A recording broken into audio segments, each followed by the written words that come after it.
La vez pasada habíamos dicho que en los inicios de la programación, cuando comenzamos estas clases, había veces que no había manera de explicarles, les decía objetos o les decía tal vez métodos, funciones, etcétera, ¿no?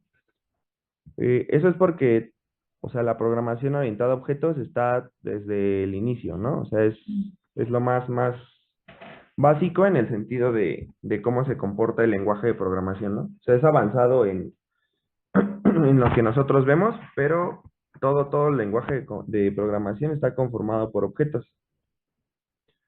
¿Por qué los objetos? Porque los objetos nos ayudan a generalizar cosas y no tener que estar haciendo bloques de código repetitivos. En este caso, bueno, el documento que les envié lo dividimos en tres partes. La primera parte vamos a ver los conceptos básicos de la programación orientada a objetos. Y como conceptos básicos, pues hay que tener en cuenta cuatro definiciones, ¿no? La primera es una clase, que básicamente es la plantilla para poder crear los objetos, y en esta se van a definir los atributos y los métodos que los objetos van a tener. Recuerden que los atributos simplemente son las características de los objetos y los métodos son las cosas que podemos hacer con esos objetos. Más adelante veremos ejemplos un poquito más concretos y que les puedan entender mejor, ¿no? Un objeto es la instancia de una clase. ¿Qué es una instancia? O sea, simplemente decir, bueno, yo tengo una clase general, voy a crear un objeto particular de esa clase, ¿va? Este objeto representa una entidad concreta que utiliza los atributos y métodos definidos en la clase. Es decir, si yo creo un objeto de una clase en específico, voy a poder usar sus atributos y sus métodos de esa clase en específico, ¿vale? Los atributos, pues ya les había comentado, son las variables que almacenan datos sobre el objeto, en este caso sus características, etcétera. Y los métodos son funciones, si recuerdan ya habíamos visto lo que era una función, funciones definidas dentro de una clase que que pueden manipular los objetos del objeto, los atributos del objeto y realizar otras operaciones. Es decir, con los métodos yo puedo cambiar, pues a lo mejor los valores de estos atributos del objeto, pues puedo hacer que se comporte de cierta manera, etcétera, ¿no? Aquí abajito les puse una sintaxis y esto lo ejecutan, esto les va a dar error, porque esto es la mera, como el esqueleto de cómo se define un objeto. Tenemos que crear, bueno, se usa la palabra reservada class. Recuerde que en la palabra reservada son palabras que no podemos usar porque pues ya están reservadas para algo, ¿no? Yo no puedo poner el nombre de una variable y ponerle class a esa variable porque ya está reservada en el lenguaje, ¿no? Una clase que se le pueden poner el nombre que ustedes quieran. Usualmente se les pone el nombre representativo, recuerden. Y de ahí voy a poner dos funciones en este caso. La primera es muy importante porque es la que va a definirnos los atributos del método. A esta la conocemos como init, inicializar, ¿no? Entonces el self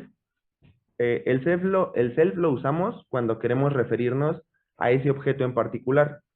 Porque a lo mejor más adelante, por ejemplo, aquí en este ejemplo, creamos un objeto de tipo persona, pero le pasamos estos parámetros. Pero ¿cómo vas a ver a qué se está refiriendo? Entonces el self, para eso lo usamos, para referirse a sí mismo. O sea, de decirle, ok, esto que va a contener va a ser sobre ti mismo, ¿no? Entonces por eso es el self. Y le podemos definir los atributos que queramos, ¿no? Ya sean dos, tres, cuatro, los que sean, ¿no? Y para acceder a esos atributos o para guardar, para inicializarlos, vaya la redundancia, vamos a decirle, ok, tu atributo uno lo vamos a igualar a lo que yo te pase como atributo uno, ¿ok?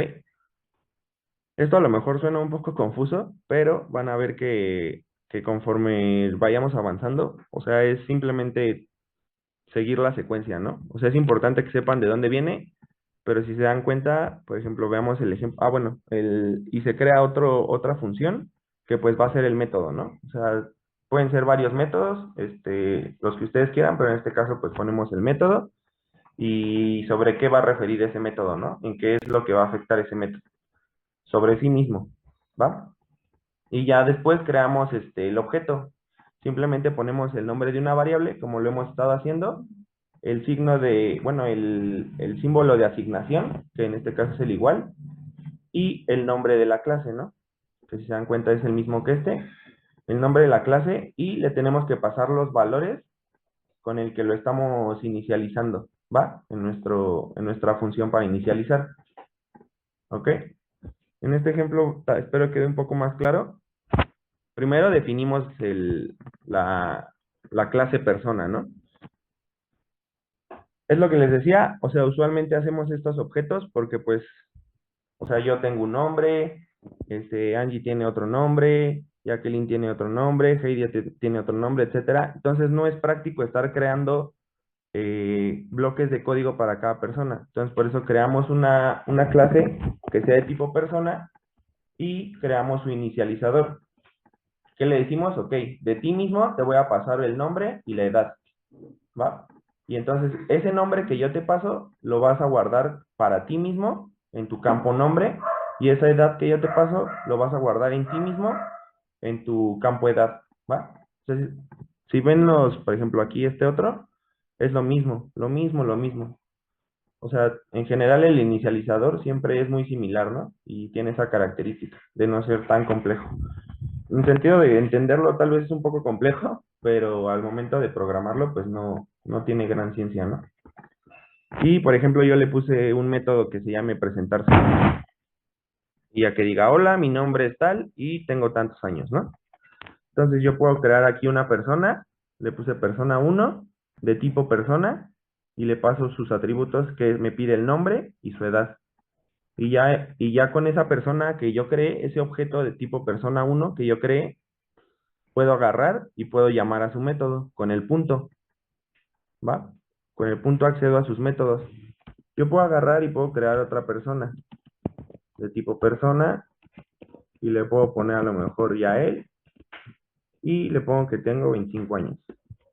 Y puedo imprimir eso mismo, persona 2 y que se presente, ¿va? Recuerden poner los paréntesis porque estamos hablando de funciones, ¿va? Y las funciones, si se acuerdan, siempre las llamamos con los paréntesis.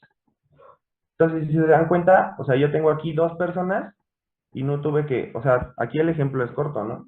Pero no tuve que poner los print en cada caso en particular, ¿no?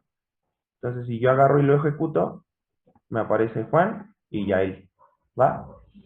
Cosa que si yo aquí agarro y le pongo otro nombre, pues simplemente lo cambio y lo ejecuto y cambia, ¿va? No tengo que agarrar y estar cambiando el print, por ejemplo. Aquí estarle cambiando el nombre y la edad y todo, ¿no? O sea, ya es más fácil hacerlo de aquí.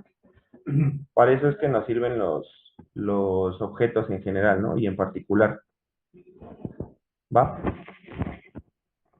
Bueno, hay métodos que son especiales y que son, pues útiles conocer, que pues yo les puse estos tres.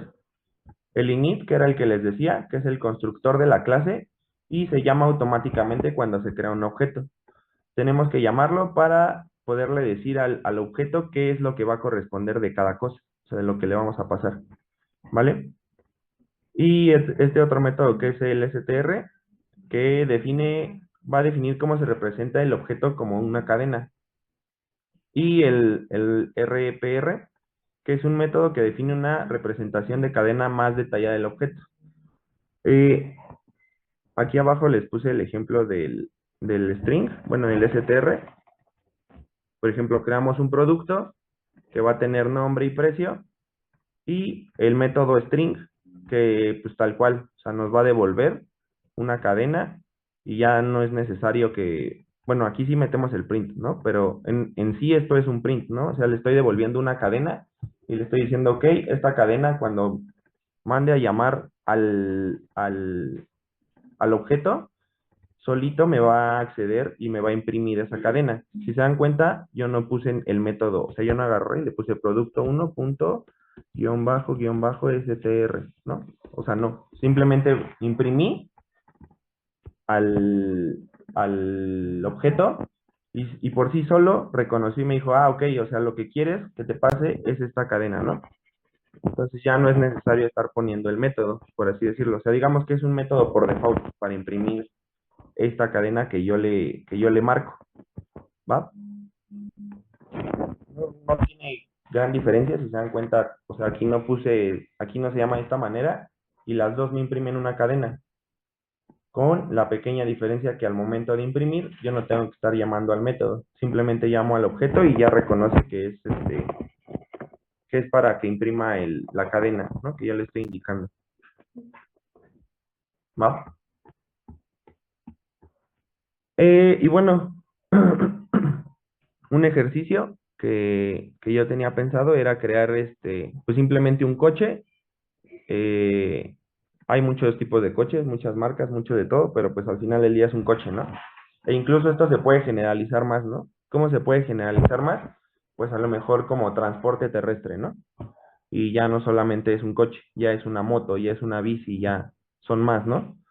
Pero incluso se puede generalizar aún más, ya como transporte terrestre, no, pues como transporte, ¿no? Y ya lo divido, transporte marítimo, transporte aéreo, transporte terrestre, ¿ok? Entonces los objetos tienen esa ventaja de que siempre podemos generalizarlos más y nos va a ayudar a poder tener un código más compacto y que sea más entendido, ¿no?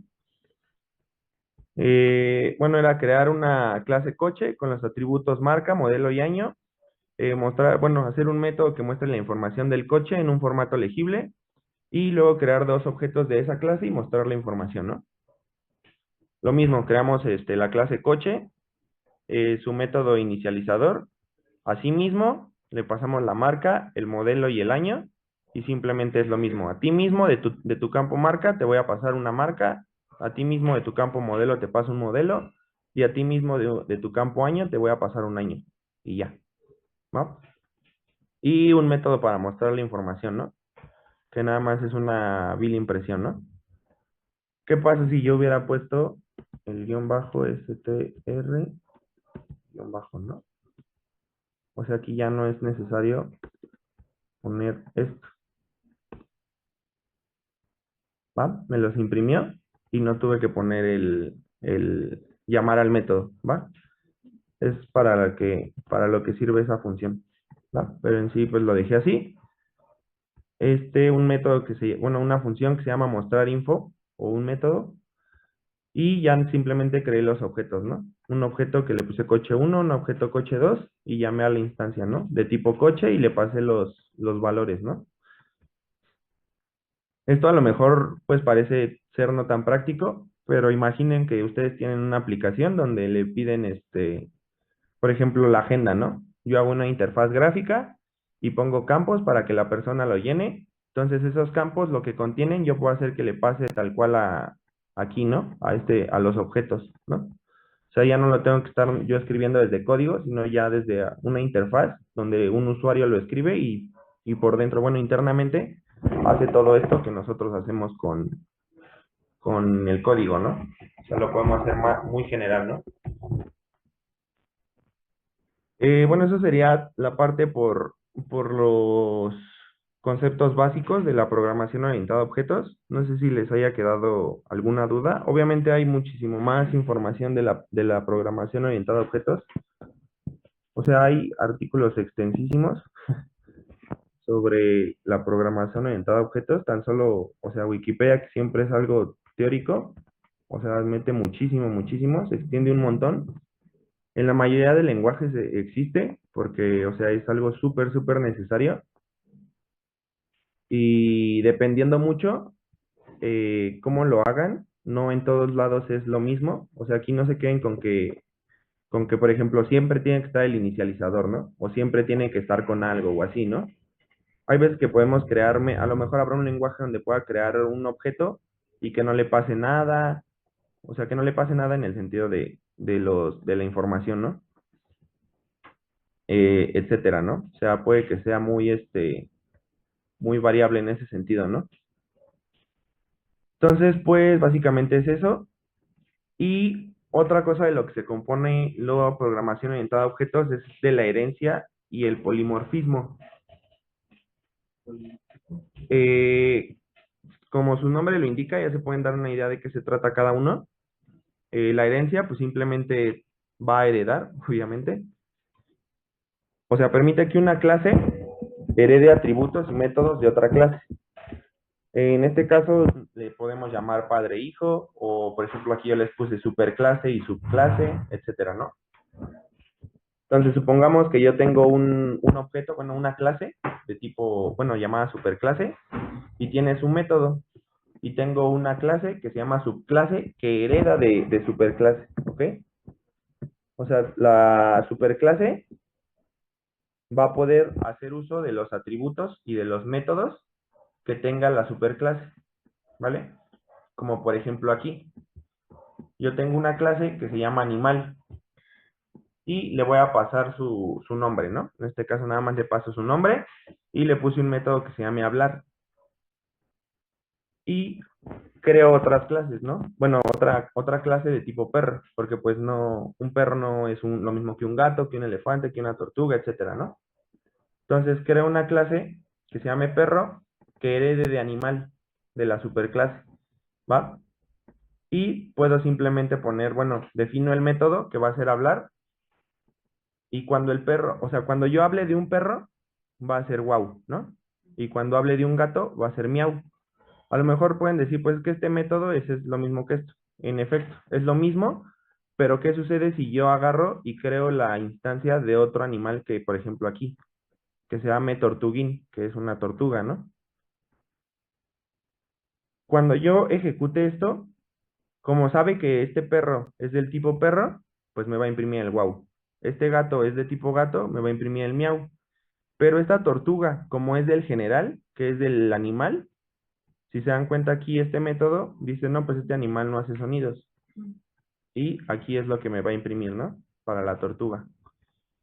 Entonces es la ventaja que tienen los objetos, que podemos hacer uso, y por ejemplo, si se dan cuenta, yo aquí al perro, yo nunca le dije, ok, tú te voy a pasar un nombre y etcétera, ¿no? Ya lo deduce por sí mismo, porque me está diciendo, ok, va a ser de tipo animal, entonces su inicializador me tienes que pasar un nombre, ¿va? Y es lo que hago aquí. Al perro le paso el nombre, al gato le paso el nombre y al animal en general le paso su nombre, ¿no? Entonces ya no tengo que estar aquí poniendo un método inicializador para poder decirle, oye, pues aquí te voy a decir a ti mismo y te voy a pasar el nombre, ¿no? O sea, ya no tengo que estar haciendo esto. O sea, ya me ahorré estas líneas de código. Ahora imagínense si es un objeto que tiene 20, 30 atributos. O sea, pues ya me estoy ahorrando bastantitas líneas de código, ¿no? Entonces, para eso es lo que nos sirve la herencia, ¿va? De ahí es el polimorfismo, que este polimorfismo nos permite crear, bueno, nos permite que diferentes clases implementen el mismo método de manera distinta. Por ejemplo, tengo una clase que se llama forma, en donde voy a definir un área, ¿no? Este path, no se confundan, o bueno, no les expliqué qué era, más arriba creo que también lo llegué a poner, ajá, aquí. Este path lo que hace es simplemente, o sea, cuando yo tengo una función vacía o algo que no quiero que haga nada, pero lo tengo que declarar por sí mismo, pues simplemente le pongo el path y esto va a ser como, o sea, va a llegar a esta parte y va a decir, ok, entré a esta función, ¿qué tengo que hacer? Nada, entonces la paso, ¿no? A lo mejor puedo yo dejarla aquí vacío, pero esto puede causar errores, ¿no? O sea, me dice, ok, esto es una función, pero tengo que hacer algo, ¿no? O sea, porque si tú me llegas a llamar esta función, pues no voy a saber qué hacer porque no hay nada, ¿no? Entonces, o sea, para eso usamos el pass.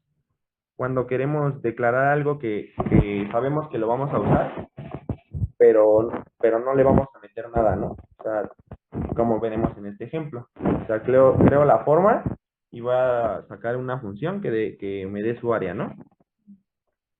Creo un cuadrado donde le paso el inicializador. Aquí el inicializador lo hice por fuera para que no se confundan entre la herencia y el polimorfismo, ¿va?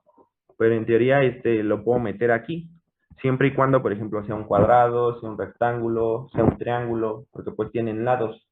En un círculo no, porque pues en un círculo tiene un radio, ¿va? Entonces le paso el inicializador, bueno, hago el inicializador y le paso su lado, ¿no? Para el cuadrado y le paso su método área, que va a usar este mismo método de área, ¿no? Solo que con la diferencia que este sí me va a devolver algo, que me va a devolver el lado por el lado. Y lo mismo con el círculo. Le paso su radio y me va a devolver su área, ¿no? Bueno, en otros códigos que les enseñé, les había dicho de las bibliotecas, ¿no? Las bibliotecas nos ayudan a hacer uso de métodos o de funciones que no existen por sí solas en Python. Por ejemplo, la biblioteca mat. La biblioteca mat nos permite hacer operaciones aritméticas, pero más complejas. Como por ejemplo hacer el uso de la variable pi, bueno, de la palabra reservada pi, ¿no? Que pues si ustedes saben es el número, el 3.1415, no sé qué tanto, ¿no? Entonces para eso nos sirve la librería mat. Aquí la estoy importando, ¿no? Esto no es una buena práctica, o sea, esto se debe de hacer siempre al principio de nuestro código, ¿no? Aquí. Pero bueno, para fines prácticos, pues lo pongo aquí, ¿no? Por eso es este import. Siempre que usemos un import es para meter una nueva biblioteca. Y bueno, en el caso del círculo, pues nada más para poner el mat.pi. O sea, si se dan cuenta, accedo a la biblioteca mat y con el punto accedo a los valores, al método, a la función, lo que tenga, que en este caso es el pi, y lo multiplico por el radio por 2, ¿no? Porque es pi por radio al cuadrado, ¿no? Entonces, o sea, esto también es válido si yo agarro y le pongo aquí 3.14, ¿no? Pero pues recuerden que pues los flotantes son más extensos, entonces, o sea, si yo agarrara incluso, por ejemplo, imprimiera el pi, mat.pi, me va a salir pues ah, es que está, ojo con eso. Si se dan cuenta, la biblioteca la estoy importando aquí, ¿no? Entonces yo no puedo hacer uso de mat, porque pues nada más le estoy importando aquí en esta sección de código, ¿no? Entonces por eso no me está dejando, ¿no? Ajá. Ajá, no está globalizada, exacto. Es a lo que nosotros llamamos globalizar o de forma local, ¿no? O sea, aquí el import está de forma local en esta área, ¿no? Entonces, pues no. Y pues también de cierto modo es bueno en el sentido de que pues si yo le paso un cuadrado, pues no va a haber necesidad de que importe la librería, ¿no? Entonces se va a ahorrar tiempo de ejecución. Pero pues no siempre, en teoría si importamos algo es porque sabemos que lo vamos a ocupar muy seguido, ¿no? No nada más para usar un pi. Pero bueno. Y por ejemplo, si se acuerdan, creamos, bueno, aquí se crea una lista, lo que habíamos visto la clase pasada. La lista creamos con los corchetes y le digo, ok, yo te voy a pasar un objeto de tipo cuadrado y su lado va a ser de 4 y un círculo y su lado, bueno, su radio va a ser de 3, ¿va? Y lo guardo en esta variable, o sea, una lista de objetos. También eso es posible, ¿no? Por si se lo preguntaban, una lista de objetos, una tupla de objetos, un diccionario de objetos, pues todo eso pues ya es estarlo juntando, ¿no? Y pues para imprimirlo simplemente usamos un for. Para cada forma dentro de formas, esta forma nada más es como el auxiliar, ¿no? O sea, es lo mismo que si yo pusiera ahí, ¿no? Es simplemente el que me va a ayudar a ir recorriendo el arreglo, ¿no? O la lista en este caso. Entonces, para forma, dentro de formas, imprime el texto área de la variable forma con su método área, ¿va? Se va a agarrar y va a decir, ok, estoy encuadrado, voy a imprimir su área, bueno, voy a llamar al método área y lo que me pide, lo que me devuelve, el return, me devuelve es un lado por lado, ¿va? Que en este caso 4 por 4. Ok, ya pasé con el cuadrado, ahora otra vez con el círculo. Ah, bueno, le imprimo área y ahora voy a llamar al método área, pero del círculo, que va a ser este. ¿Y qué me devuelve? Ah, pues un mat.pi por su radio por 2, ¿no? Si se dan cuenta, esto, bueno, no les lo vi, pero no les expliqué, pero aquí hay un doble asterisco, ¿no? Es para que se refiere al cuadrado, ¿no? O sea, esto no es un por 2, ¿no? O sea, no es que diga radio por 2, no, es un radio por radio. O sea, es la forma de poner un cuadrado, ¿no? Elevar un número al cuadrado. Y si lo ejecutamos, pues ya nos da las áreas, ¿no? Del cuadrado y el área de, de eso, del círculo. En 10 minutos paramos y volvemos a iniciar. Y de ahí era un ejercicio, ¿no? Que pues era crear una clase base de un empleado que con un método diga, bueno, que tenga un método calcular salario. Y de ahí iba a heredar bueno, iba a tener dos clases hijo, que uno iba a ser empleado de tiempo completo y otro empleado de medio tiempo, ¿no? Y que implementaran ese método de manera diferente. Luego crear una lista de empleados y mostrar el salario de cada uno, ¿no? Entonces lo mismo, tenemos la clase empleado, su método inicializador, donde pues, ¿qué va a tener? El nombre y su salario base, ¿no? Le paso su nombre, su salario base y defino la función que va a calcular el salario. ¿Qué me va a regresar? Me va a regresar el salario base, ¿ok? ¿Qué va a cambiar con cada uno? Pues que el salario base para el empleado completo se lo voy a multiplicar por 1.5, porque pues está trabajando tiempo completo, ¿no? Y para el empleado de medio turno, pues simplemente le voy a regresar pues su salario base, ¿no? Entonces estoy empleando el mismo método, pero de diferente manera dependiendo del tipo de objeto, ¿no? Bueno, de subclase, ¿no? Al que me estoy refiriendo. Creo una lista de tipo empleados, donde le pongo, va a haber un empleado de tiempo completo que va a ganar 1000 y se llama Ana, y otro empleado de medio tiempo que se llama Luis y va a ganar 500, ¿no? Y ya con un for los recorro, lo mismo, es lo mismo que aquí arriba, los recorro y imprimo cada uno de sus nombres junto con su salario, ¿no? Entonces ya lo ejecuto y pues me imprime, ¿no? Ana tiene un salario de 1500 y Luis tiene un salario de 500, ¿no? Aquí, si se dan cuenta, me lo imprime con el punto decimal, pero es porque le estoy aquí multiplicando, ¿no? Por un 1.5, ¿no? Cosa que pues en este no lo hace porque pues le estoy multiplicando un número entero.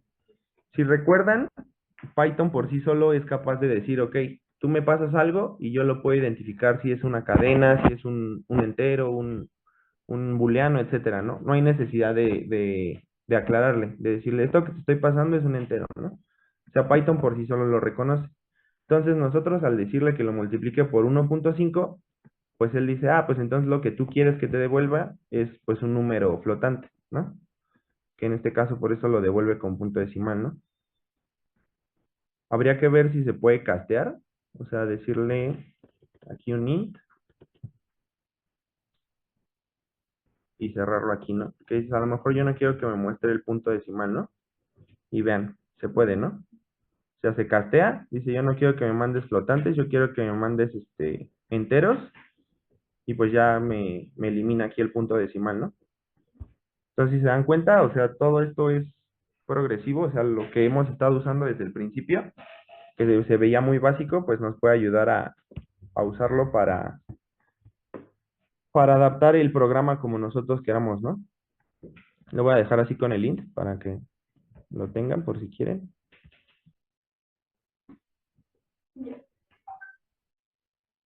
Bueno, y ya para acabar, pues ya viendo de manera más general los métodos y atributos de una clase junto con su encapsulamiento, ¿no? Ahorita veremos qué es el encapsulamiento. Ya habíamos dicho que los atributos de la clase, o sea, son atributos que se comparten entre todas las instancias de una clase, ¿no? O sea, si yo tengo una clase coche y creo 20 objetos de ese coche, pues todos van a compartir las mismas características, ¿va? No los mismos resultados en el sentido de lo que contienen, pero todos van a compartir que todos tienen una marca, todos tienen un modelo, todos tienen su número de identificación vehicular, etcétera, ¿no? Y los métodos de clase, que pues son métodos que operan sobre los atributos de clase y se definen usando el decorador class method, ¿no? Entonces, o sea, tenemos nuestra clase contador, contador de que cuente, ¿no? Del trabajo contador. Contador de instancias, lo igualo a cero, es una variable ahí que pongo. defino su inicializador. ¿Qué va a hacer ese inicializador? Que de sí mismo, en este caso si se dan cuenta pongo aquí al contador, va a acceder a esa variable, al contador instancias, y lo va a incrementar en 1, ¿va? Recuerden que este más 1 es lo mismo que si yo pusiera aquí el contador, punto contador, guión bajo instancias, más 1, ¿va? Pero para evitarnos todo esto, pues simplemente puedo hacerle el más igual, ¿va? Es lo que significa esto, que le está incrementando en 1. Y le pongo la palabra, ¿no? Class methods. El método de la clase que va a obtener el contador, y pues simplemente va a mostrar este es el S, ahorita les explico para qué, pero va a jalar la variable, ¿no? Que se estaba aquí imprimiendo, ¿no? Y creo el contador. Aquí va a ser un poquito distinto, a ver si no se confunden. Creo un objeto C1 de tipo contador, creo un objeto C2 de tipo contador, ¿va? Aquí lo que estoy haciendo es que está contando cuántos objetos estoy creando de ese tipo de clase, ¿ok? Esto es lo que está haciendo este método, ¿va? Pues está contando cuántos objetos voy a crear de esa clase y me lo va a imprimir. A lo mejor para mí me es útil, ¿no? Es decir, quiero saber cuántos alumnos tengo, pues obviamente cada que agregue un alumno, pues voy a meter voy a hacer un objeto, ¿no? Entonces para eso puedo usar, por ejemplo, este método, ¿no? Que lo incremente, ¿no? Entonces va a contar el número de instancias. Si yo creo otro objeto de tipo contador, pues aquí ya no va a ser 2, aquí ya va a ser 3, ¿va? Simplemente es ir contando cuántos objetos se van creando, ¿va?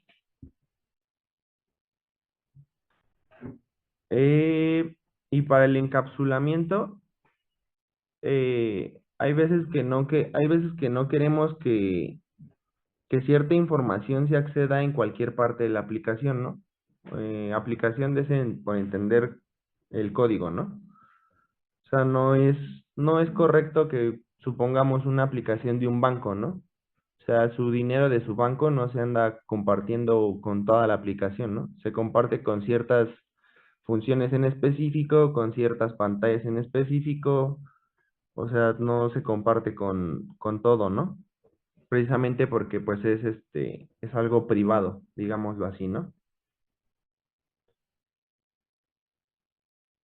Eh, entonces, como les había dicho, el encapsulamiento protege los datos de un objeto de modificaciones directas utilizando atributos y métodos privados. Si se dieron cuenta, arriba estuvimos usando guiones bajos, ¿no? En los métodos y nunca se preguntaron así como de, ay, pues, ¿tú por qué le pusiste así, no? Puede llamarse nada más así, ¿no? Pues es por una razón, es porque se estaba haciendo un encapsulamiento de esos métodos, en donde usamos un guión bajo para atributos privados, que pues es como una manera de decirlo, es como lo privamos levemente, y dos guiones bajos lo usamos para privarlo aún más, ¿no? O sea, para encapsularlo aún más, que es lo que se le llama en name mangling, ¿ok? Por ejemplo, lo que les decía del banco. Hay un objeto, bueno, una clase que se llama cuenta bancaria, su inicializador, y le vamos a pasar el saldo. Pero este saldo queremos que sea privado. Entonces, por eso le estamos poniendo estos guiones bajos, ¿va? Para decirle, ok, va a ser un atributo privado, pero en su máxima extensión, ¿no? Por eso son dos guiones bajos. O sea, sí, son dos, ¿va? Es similar a, por ejemplo, bueno, yo los uso en Java cuando tienes igual el encapsulamiento, es diferente el private y el Ajá, sí, protect. y el protect. Este sería como protect. Ajá, exacto. Ajá, es lo mismo. O sea, es lo que en otros lenguajes ustedes encuentran como el private, el protect, el, este, el private, protected, el public, o sea, ahí hay más, ¿no? Entonces ustedes los buscan así, y justo, ¿no? Lo que mencionabas en Java, ¿no? Incluso lo hacen así, creo que también en C Sharp, ajá, en C Sharp, también es así en Kotlin, este, el private, entonces también hay en varios lenguajes, ¿no? En el caso de Python se hace así, ¿no? Con los guiones bajos. Un poquito feo, ¿no? Pero bueno. Su método inicializador, que le vamos a pasar el saldo, les había dicho de un atributo privado, ¿va? Esto a lo mejor este ejemplo no tiene tanto sentido porque pues, dicen, pues yo lo veo igual, ¿no? O sea, no pasa nada si yo, o sea, quito los guiones bajos, ¿no? O sea, se ve igual, no hay problema. Pero ¿qué pasa si yo creo otra clase y quiero acceder a ese saldo? No me va a permitir porque yo lo estoy privando. O sea, le estoy diciendo, ok, este atributo lo vas a usar tú, pero solamente tú. O sea, no puede acceder nadie más a eso, ¿va? Que mucho... ¿El cuál? Ah, es simplemente es limpiar el clear. Ajá, sí. Simplemente para ir limpiando, ¿va? Para que no me muestre, si yo no le pusiera eso, en teoría me tendría que, bueno, es que lo tengo que modificar, pero, o sea, este es para que no me, o sea, si te das cuenta, creo tres, pero para que no me esté mostrando una por una, ¿no? O sea, simplemente es para que lo limpie y me muestre como el último, ¿no? El número de instancias, tres, ¿no? Para generalizar más. Sí, cierto, qué bueno que me acordaste, no se los había explicado. Eh, bueno, su clase cuenta bancaria, uno que va a ser de depósitos, o sea, las funciones básicas, ¿no? Que se puede hacer con una cuenta bancaria, depositar, retirar o visualizar el saldo, ¿no? Si se deposita, pues la cantidad debe ser mayor a cero, obviamente, y esa cantidad se la voy a agregar al saldo, ¿no? Si se retiro, bueno, si se retira la cantidad, pues debo de verificar que la cantidad sea mayor a cero, obviamente, y que esa cantidad que estoy retirando sea menor o igual al saldo que yo tengo. O sea, yo no puedo agarrar y puedo retirar 700 y nada más tengo 500, ¿no? Entonces es lo que hace esta condición. Y si se dan cuenta aquí las expresiones lógicas, el AND, ¿no? Que se cumplan ambas.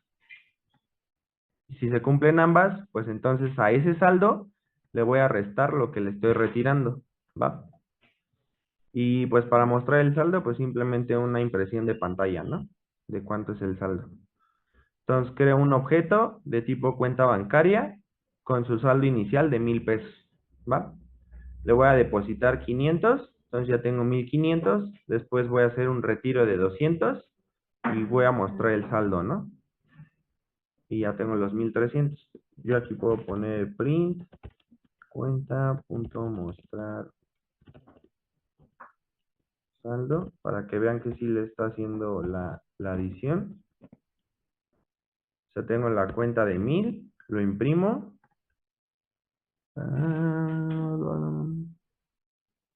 Cuenta bancaria, mostrar, se llama diferente.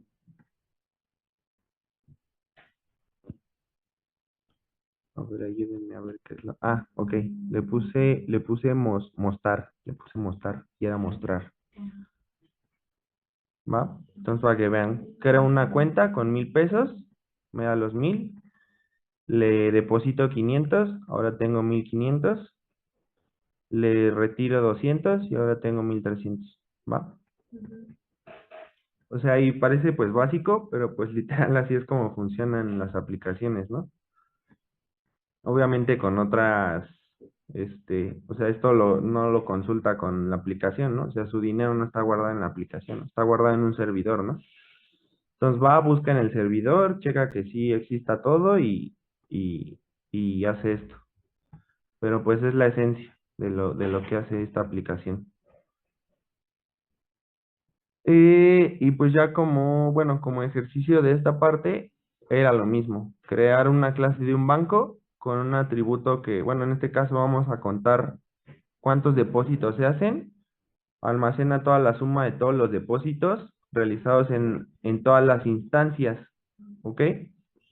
O sea, si yo agarro y deposité, quisiera que creen una cosa, bueno, un método que cuente que, ok, se depositó una vez, como en su aplicación, ¿no? Que les dice, no, pues depositaste tanto. O sea, se guarda como un historial y pueden ver cuántas veces han depositado. Eso es lo que era el ejercicio. Cada instancia debe tener un método de depositar que actualice el saldo de la cuenta y el total de depósitos. Y pues también crear un método para mostrar el saldo de una cuenta y el total de depósitos que se han hecho en esa cuenta, ¿no? A lo mejor yo tengo 1000 pesos, pero los he juntado en 5 depósitos de 200, ¿no? Que justo es lo que creo que, no, esto es diferente. Pero bueno, o sea, era eso, ¿no? O sea, crear una variable que me diga el total de depósitos, su saldo privado, depositar la misma validación que aquí arriba, que lo que le deposito sea mayor a cero, lo mismo, o sea, le paso lo mismo, si se dan cuenta es lo mismo, el self saldo, le paso el saldo y la cantidad, pero le agrego esto para el total de depósitos, o sea, tener el conteo de cuántos depósitos se han hecho. En este caso no es cuántas veces, sino es la cantidad. Me equivoqué aquí. Ahorita que lo estoy viendo, porque si se dan cuenta, es el total de depósitos y le suman la cantidad, ¿va? Mostrar el saldo.